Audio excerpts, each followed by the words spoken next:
It was Christmas time on the island of Sodor, and Sir Hat's engines were working very hard. The snow made their journeys more difficult, so they had to try hard to get their passengers and their goods to their destination on time. This made them feel really useful.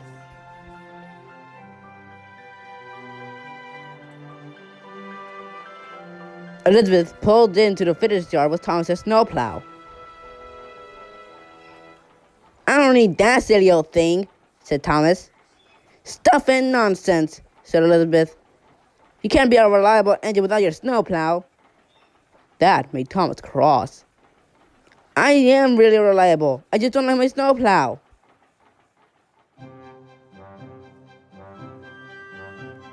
"Elizabeth is so rude, and this snowplow makes my buffers ache."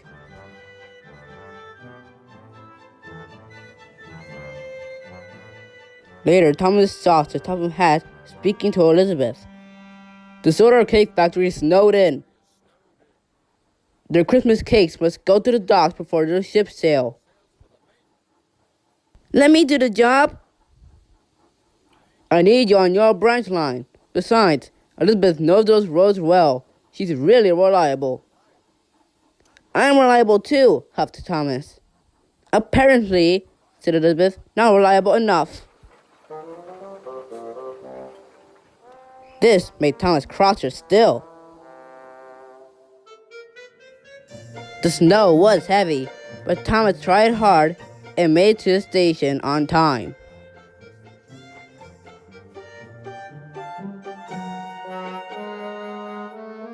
Elizabeth tried hard to stay on the road. Her wheels do not like snow. When Thomas reached the docks, he was surprised to find that Elizabeth hadn't arrived yet. "The ship's gonna miss the tides," said the dock manager. "And the children won't have their Christmas cakes. I need you to go find Elizabeth immediately." "Yes, sir," said Thomas. Perhaps Elizabeth isn't as reliable after all.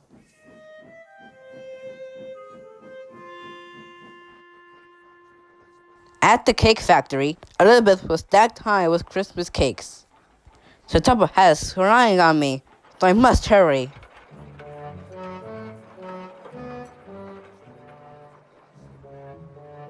Elizabeth soon went on the slippery roads. Suddenly, she found herself on a steep slope. Her driver applied the brakes, but her wheels just skidded along the road and into a deep snowdrift. Poor Elizabeth. Thomas and Terence puffed along the slippery snow.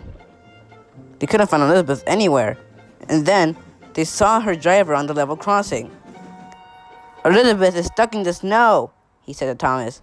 "I need someone to help her." Soon, Terence saved Elizabeth in no time.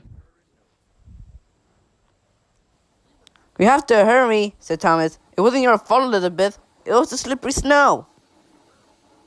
Elizabeth felt much better.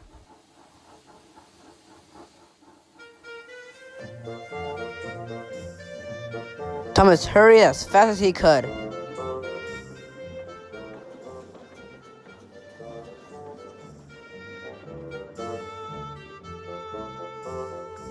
They soon arrived at the docks, just in time.